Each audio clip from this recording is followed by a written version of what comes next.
on, let me get some information from you all, if you all don't mind. How many live within the city of Lubbock? Okay. And those who don't live in the city of Lubbock, where do you live? Sundown. Sundown. Shallow water. Shallow water? I live in Woodrow. I think that's out of the city limits, isn't it, Woodrow? Okay, you're concerning Barely, me. that's more Yes, than that's outside the city limits.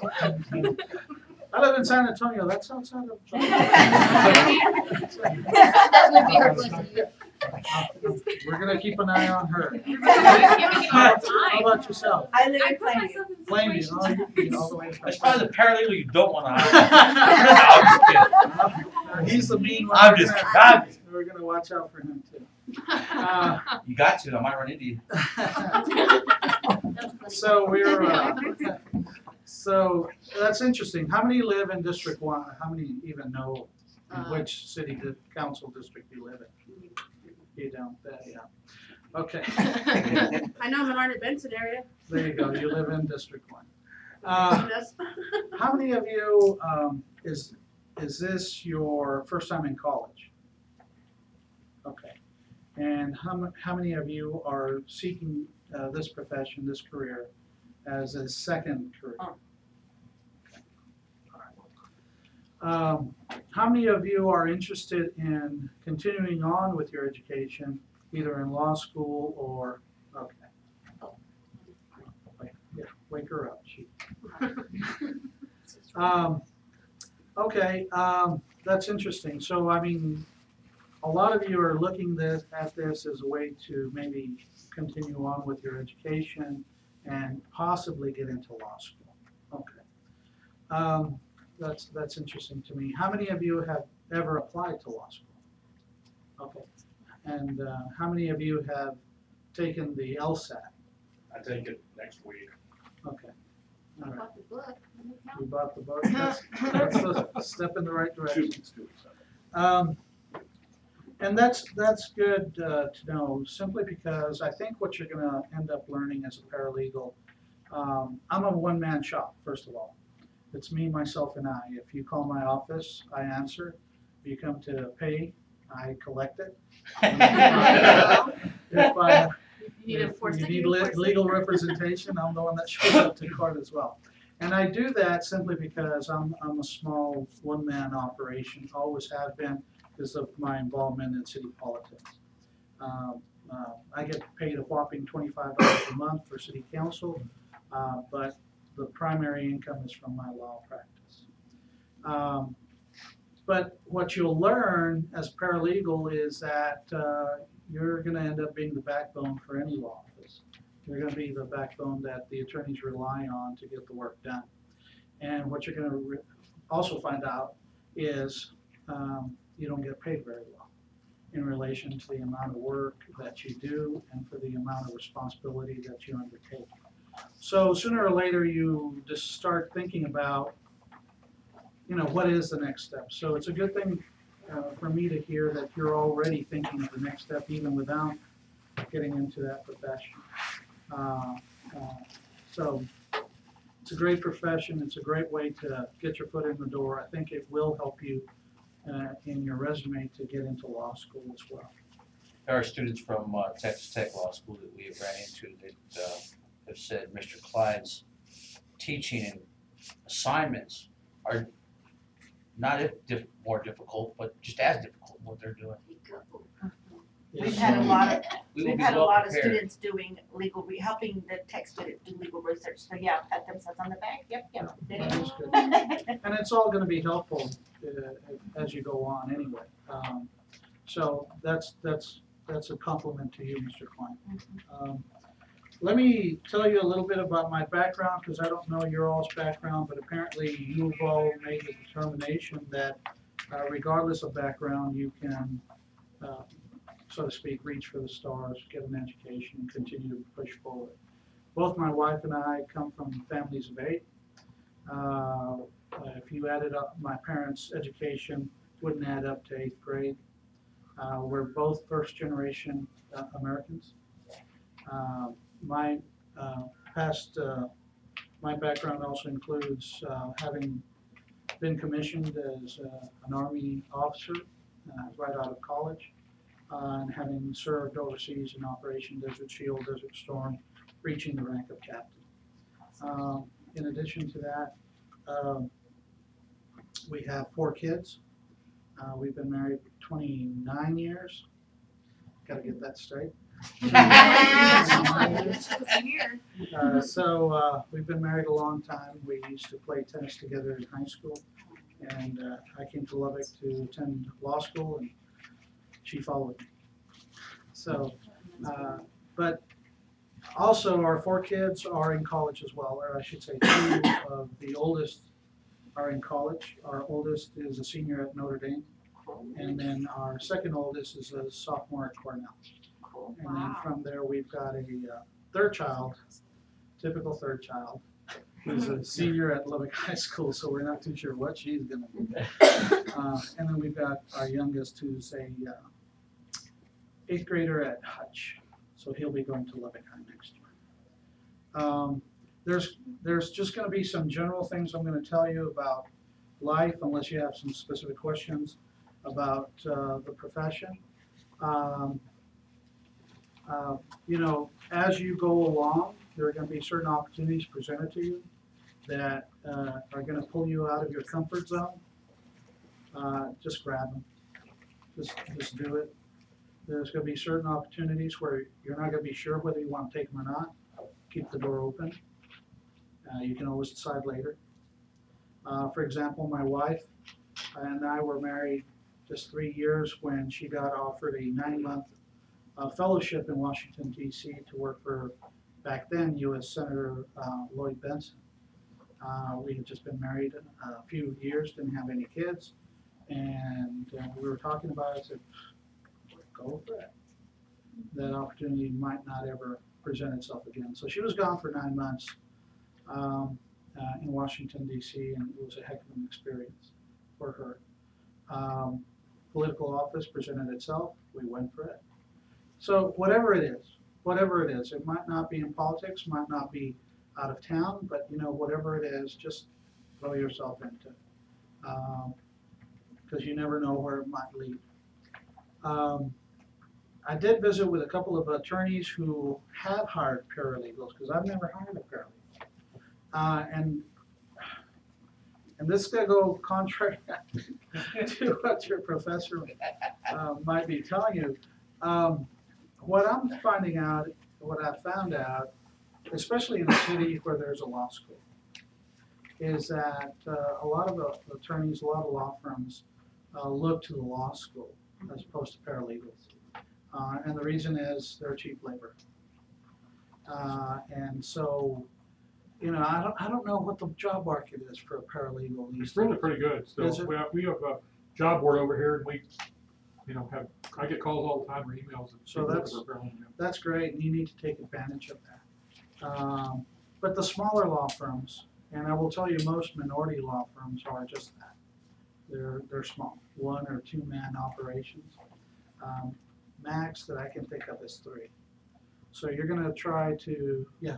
I was just gonna say that some of our small law firms is a great opportunity to take, if they allow it, of course, to do your internship with them. Yeah.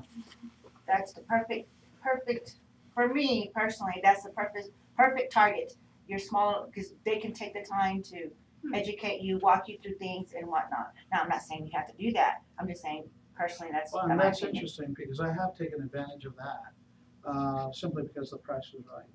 Right? Yeah, if you need an intern, let me know. We're always looking for sponsors. So. Yes. Oh, okay. Yeah. Yes. Well, and I'll visit with the city attorney because I Yes. think there's probably opportunity within the city of Lubbock itself. Good. So I'll visit with him about maybe creating some opportunity there.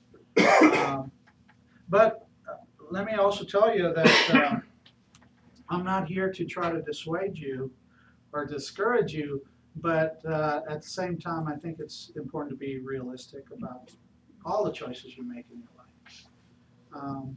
So it'll be interesting. Anybody here interested in getting into law enforcement? I thought about it. Did you? Yeah, but you're from Woodrow, so. Oh, I don't know about you. No, it's it's a natural, another profession that you would naturally gravitate to, I would assume, from the paralegal, stepping stone. I think we're trying to fight the law. Yeah, right? I'm with Matt. Well, that woke you up, Way to go. didn't it? Fight the See? Okay. There's Well, criminal attorney workers are paralegals right there. I'm going for the cartel, they pay buku bucks. well, let me, speaking of who we work for, I handle criminal cases, criminal See defense there? work. I also handle a lot of family law cases, Family law. and I used to handle a lot of personal injury and workers' comp, although some of the larger law firms have kind of cornered that market to a large extent. So, but on family law, it runs the gamut from divorces to adoptions to child support to you name it. On criminal defense, I will tell you, as a law student, I thought that was the area of law that I would really, really enjoy. And I don't mind it, but I don't really, really enjoy it. So my criminal defense practice is the smaller portion. The bigger portion is the family law portion. And I really enjoy family law. Most attorneys do not like family law. I enjoy family law, but I think it's because I like gossip. And so family law, that's all it is, it's gossip. Who did what to who, That's everybody's and business. so it's rather interesting. OMG. Along those Como lines, las novelas. along those lines, I will tell you, if you are gonna get into the legal profession, and before I forget, no, I won't forget, so I'll continue on. If you're gonna get into the legal profession, either now or in the future, or in supporting the legal profession, obviously one of the things you need to be very careful of is getting into any sort of trouble, because that obviously will knock you out a lot of the times, not always, but a lot of times. What I advise my clients, and I would advise you too, is if you're using social media, whether it be Facebook or MySpace or anything else, that you be very careful about what you put on there, because people make copies and they will save them. And so if you're going to be tied to in the legal profession, you just need to be cognizant of that. The other thing that I was going to mention that I was afraid I was going to forget is that every year, I happen to be Catholic, but every year there's a red mass. And the red mass is open to anybody. You don't have to be Catholic. But it's just to, I'm thinking of the word celebrate, but that's not correct. It's to recognize the opening of the judicial year. And it started a couple of 100 years ago. But it's celebrated here locally, and I think that here locally it's It's October. yes, about 10 years old. Please raise your hand, okay? And we're gonna have to get him under control. Do you have this problem? Every day. Every day. Okay. But it's open. It's a mass. It's a religious service. It's a regular Catholic mass. But then they usually invite a guest speaker, usually a justice, to speak on a particular issue that they've asked them to speak: social justice, immigration. It's really, that's, from your all's perspective, probably the most important part. And well, actually, I saw you eat pizza, so the most important part is after it is a huge reception with heavy hors d'oeuvres and all the booze you can drink for free. So yeah. College students, I knew there'd be a couple of woo-woos there. So, but that's once a year since October, so I extend that invitation to you all. And even if you don't go to the mass, just go to the reception. They're okay with that. It's a good place to meet judges. It's a good place to meet judges and lawyers from across Lubbock County. Most of the judges, believe it or not, attend it, regardless of their faith. So it's a really nice event. So I would encourage you to attend that. Let me switch gears and open it up to questions at this point, because I feel I'm rambling. Anybody have any questions? Oh, come on. Do you feel like we're heading in the right direction by doing this program if we do want to go in the law practice? Yeah, any education is going in the right direction, and any education related to being a lawyer is in the right direction. What helped me was my undergraduate degree, which happened to be in business. I really encourage people who are seriously thinking about going to law school to seek a business degree, because so many of the courses are business related. But the law school, most law schools, pride themselves in having a diverse student body, which means that they don't just want business majors. So regardless of your undergraduate degree, you have a shot at it. But I really do think this might give you an edge. I believe what gave me an edge was, okay, I'll be right with you. Is the fact that I had been commissioned as an officer, the fact that I was heavily involved in my college with student organizations, because my grades weren't all that. Really? Yeah, so your grade, I mean, you obviously want to get the best grades you can. But I was involved in like 4 or 5 different organizations, plus being in ROTC in college. So I mean, my time was split up many different ways. And the LSAT, I did well, although I just walked in. I didn't take any prep courses, but I wouldn't suggest that. Yeah, I just walked in, took it, Wow. and it was enough to get me in. But I will tell you, that's not the way to do it. That was a fluke, I think. My oldest child is thinking of going to law school, and so we're getting her prep to start taking the LSAT prep courses. So I don't know. Yes, ma'am.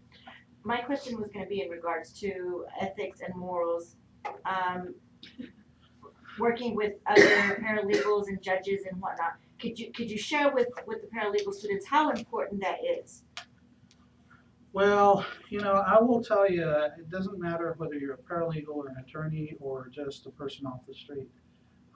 You need to have a good moral compass, because if not, sooner or later it's going to catch up to you anyway, and you're going to pay the price one way or the other, in terms of either losing your job, or in terms of not being credible, or in terms of people not trusting you.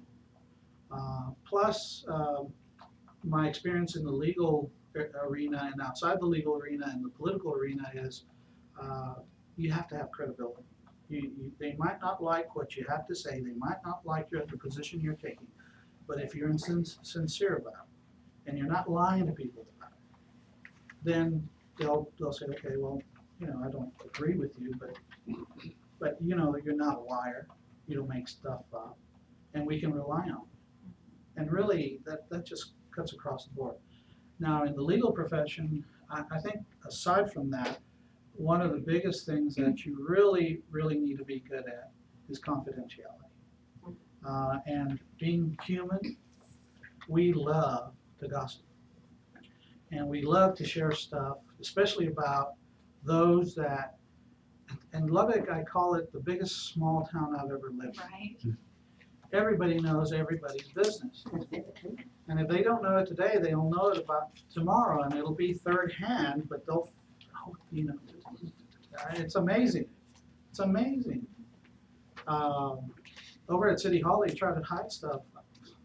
Come on, just give me a little while, I'll find out. But the whole city of Lubbock's that way. Whether you're in the medical profession or in the legal profession, you cannot operate that way. You cannot operate that way, because it does go to your credibility. And pretty soon, folks will start saying, we can't go over there because, they'll find out all my business. And that's not the purpose of being in the legal profession. We're there to maintain people's secrets. And some of these secrets are pretty darn juicy. You know. Another question. Well, now all of a sudden you're very quiet. Oh, Yes, sir.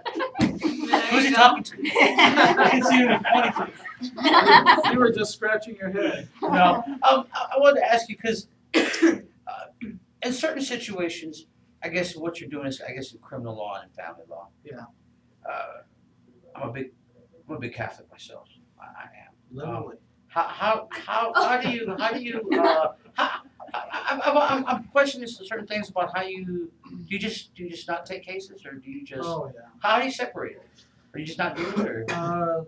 Well, there's two constraints on me. One is time. So I'm very selective in the cases I take, which means I tend to be a little more expensive than other attorneys. And then secondly, there are some cases I just won't take. Well, for example, if it's beyond my level of expertise. For example, in criminal defense, I will not take a capital murder case. That's beyond my expertise. People call me all the time to do wills. I don't do wills or probate. And I've never wanted to learn to do wills and probate either. So I don't take them. But also, if it is a case that I would normally take, like a divorce, but the issues are so complex that I'm outside of my level of comfort, because you want to do a good job. Right. Because your ability to do a good job is directly related to your reputation. And so, besides, you don't want to take people's money and not provide them a good service. Right. That's why I was asking. So, the issues are so complex, or maybe not so complex, but so many, that you're not going to be able to devote the time to do the research or to handle the case effectively, then I turn it down. Actually, I don't turn it down, because what I do is I just quote such a high price that I know they're not going to pay. What about your research? I'm curious about that. Yeah. How do you do your research? Do you use Westlaw? Do you use the library? Well, again, most small law firms don't have the resources to pay for all that. But Right. So what I do is I use the law school library and then the county library, and they've got really good setups. Yes. So yes, ma'am. My next question is in regards to the importance of networking. Hmm. How important, how crucial is it in your opinion? And the reason I'm referring to that is because most of the students that are in here today are intro students. They just started, this is their first semester. And I want to be able to emphasize to them via your own experience the importance of networking. Well, I didn't know this was an intro class, so I'm sorry that I might have said a few things. I thought you guys were seasoned. No, not everybody. Not everybody. Okay. You'll find the majority of them. But networking is important regardless of, again, what profession. I mean, it's just important. But networking, the legal profession is very cliquish, and just like most other professions. So you need to be part of that clique. Sometimes they'll have bar luncheon meetings. Well, you attend those. There's Paralegals Association. The fact that you're here is networking. But you have to take advantage of all those opportunities, simply because job opportunities might open up that are only by word of mouth. Or, more importantly, you find out who the attorneys are and how they operate and how they treat their staff, and you say, I don't want to work for that guy. Or I do want to work for that guy. So it's important in order to do the networking. And I will tell you, a lot of people are not real comfortable with that. I mean, they're comfortable hanging around people they know, doing the things that they are accustomed doing. You got to break out of that. You got to break out of that and go to events that I've gone to events that I've not even been invited to. Hey, I heard there was free food. I do that all the time. I just said I didn't know where I was going.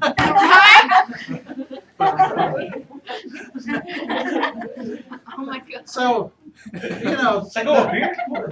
Now, that might be a little more than what you all are willing to do, but seriously, go up and attorneys are like anybody else. I mean, and politicians are too, but people put us a little higher. I won't even talk about doctors. But lawyers and politicians, there's a lot of people who feel that they cannot come up to, oh my God, really? Really? What, I wasn't sitting where you're sitting? You know, we're like anybody else. I went and spoke to a class of 6th and 7th graders, and I thought your attention span was bad. Theirs was worse. And I made that at the end, and it was a very short presentation. I made him stand up and I said, I want you to come up to me, shake my hand and say, hello, my name is so-and-so. Because that's the hardest thing for a lot of people to do. So I'm sorry, pardon me. So you're saying get yourself out there, get yourself known? You've got to. I mean, you're in a pool of candidates, right? Potential applicants. Mm-hmm. You know, you got to make yourself stand out.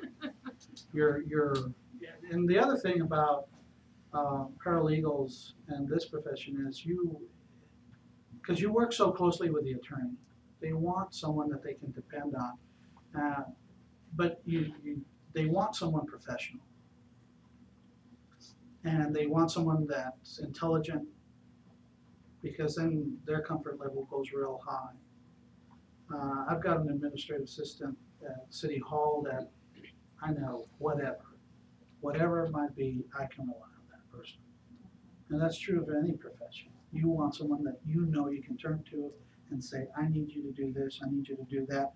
And who that person can respond and say, well, we've already done that. Remember this case? Well, we've already researched that. I can get it. Because attorneys, you know, it's not one-sided. It's a partnership. And the best partners are the ones who can add to it. And so sometimes people have trouble because they say, oh, well, he's the attorney. No. Most folks realize that it's a partnership. Anything else? I know you have a question. No? I'll talk, yeah. Hold on, buddy. Why are you a one-man office? Because I don't want to pay the overhead. Any overhead? I don't want to pay that overhead. Why not utilize the internship? And Oh, I didn't know about it, but believe See? me, I'm fixing to call. I'll give you my resume, don't worry. There you go. I'm gonna make you money. Well, and I hate to say this, because that's an interesting point. My brother-in-law, of course, we're from El Paso, so it's my brother-in-law, so I'm not talking about anybody here. You can't track him down. He says, well, I wish I had your license. It's a license to steal. Okay. You know, and of course he's being facetious. He's trying to be funny. But It is funny. most people think of a professional degree, well, not most people, some people think of a professional degree as that. It's a way to make buku amounts of money, and that's it. Me and my wife have never viewed it as such. When I got out of law school, I had a goal of making 6 figures within my first full year of practice, and I did. After that, it wasn't important. So money to us has never been important. But by the simple nature of us being an attorney and a judge, we live very comfortably. Okay. So, but we figured it out one year, because I've been an elected official 13 years over a 20-year span, because I was in 11, out 6, and then back for 2. We calculated I was losing an average of probably $150,000 to $200,000 a year by not focusing only on my law practice. That's okay with us. We're not in it for the money. if you're in it for the money, I'm not saying there's anything bad with that, but that's just not our focus. What inspired you guys to go to law school and continue like that, to get involved in legal system? What inspired me was a girl in high school. Which That's is, your wife? no. Hey. No, it's it's funny how, what leads you down a particular path in life. But, no, I was actually, my wife was on the tennis team with me, but no, there was another girl, she was a year older than me. And I wasn't dating my wife. But, no. It's okay, it's okay. But anyway, I liked this older girl, and she had it in her head that she wanted to be a lawyer. I want to be a lawyer. That sounds good to me, sort of thing. So then I finished high school, and then I was visiting with my brother, who was the only one to have gone to college.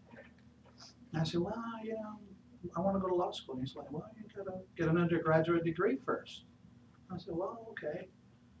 Well, what are your interests? I said, I don't care. I want to go to law school. And he said, well, you know, if you get a business degree, you can work while you're in law school. Well, okay. As it turned out, that was probably one of the most useful degrees I could have gotten to in law school. So it worked out real well. That was the story. Turned out she was a lesbian, so I never did it. That was a sad turn of events.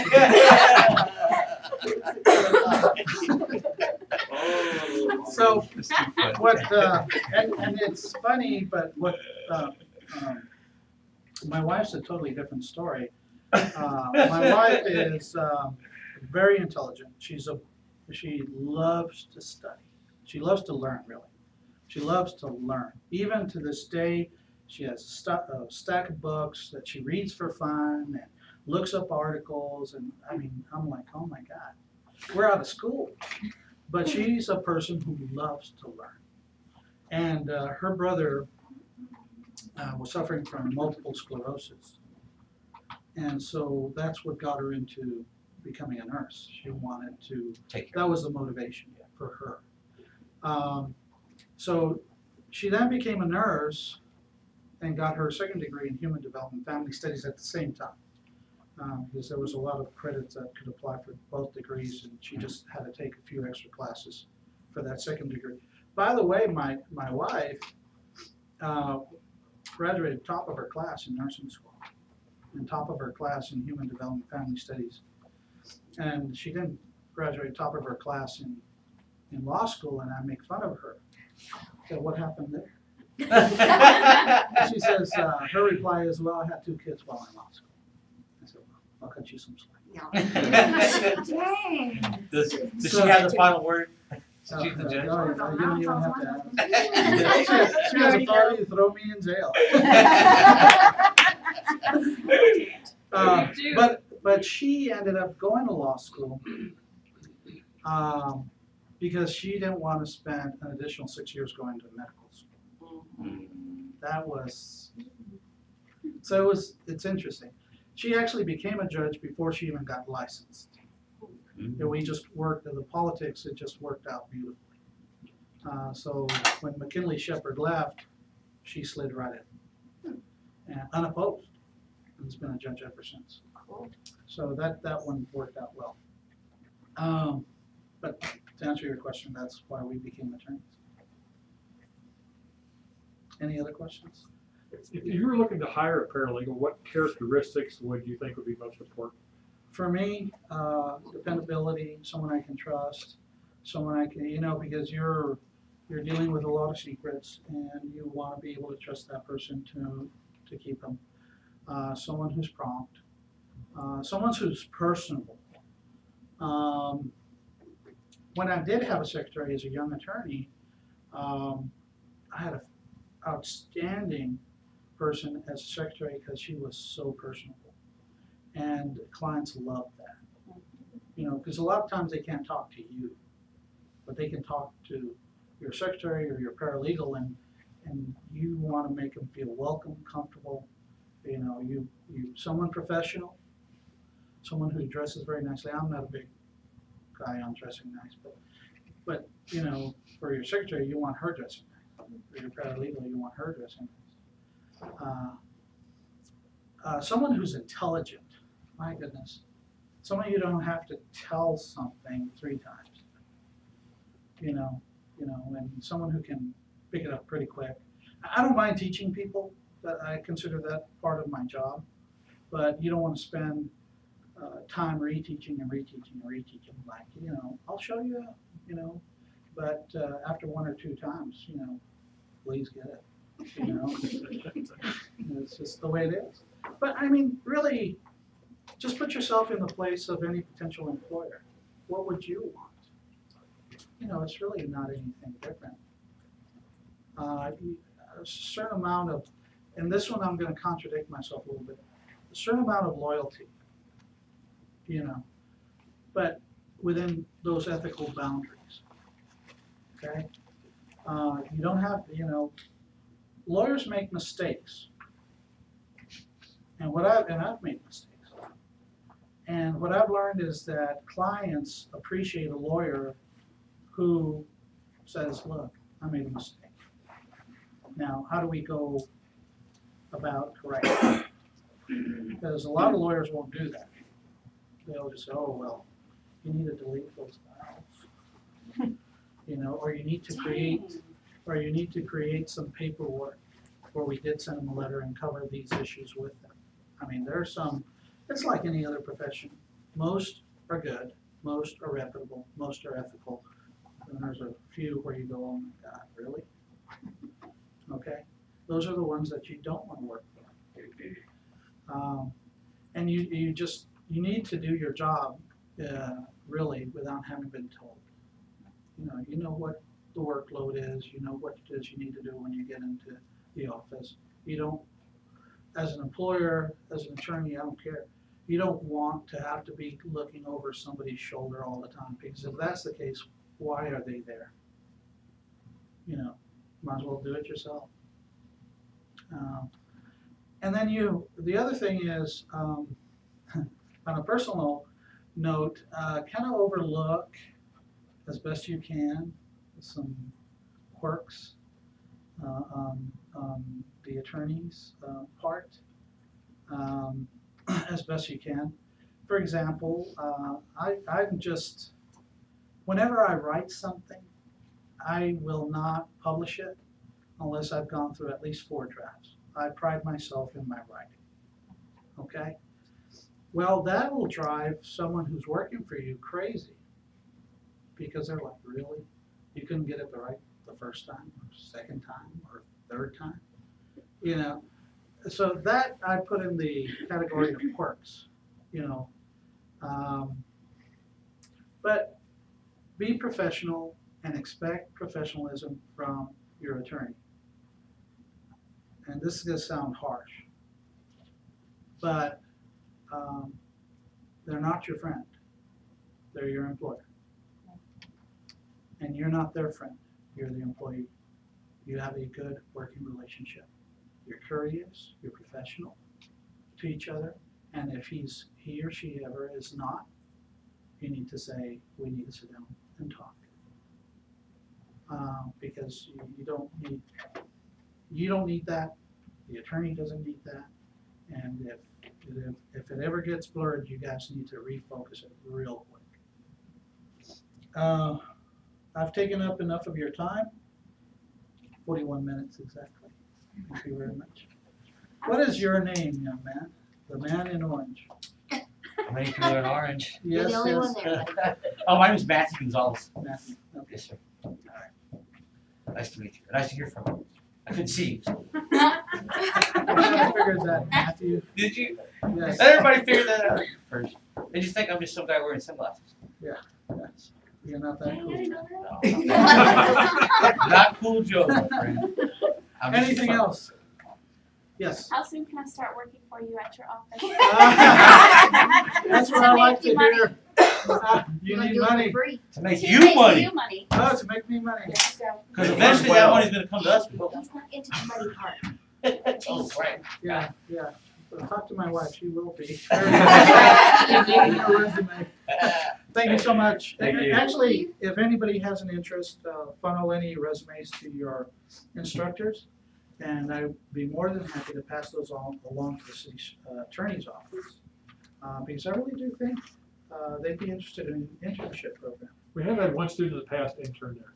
Did they? It's been several years ago. So now we Under a have, different city attorney? now we have the connections, guys. Yes, yes. So Vote. are you gonna Register try to to, vote.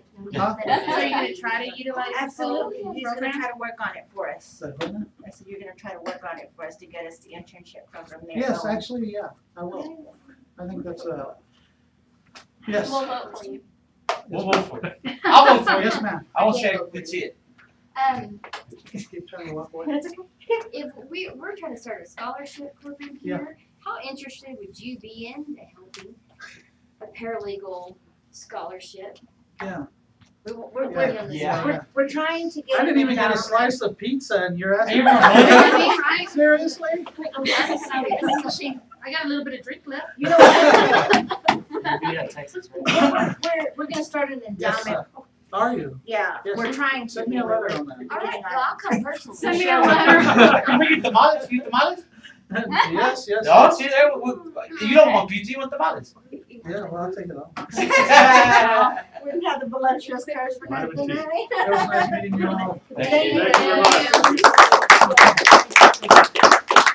All right, ladies and gentlemen, I hope you learned something. I hope you're taking something home with Well, we you. can always use sponsor Not credit wasting card. your time. Thank you very much.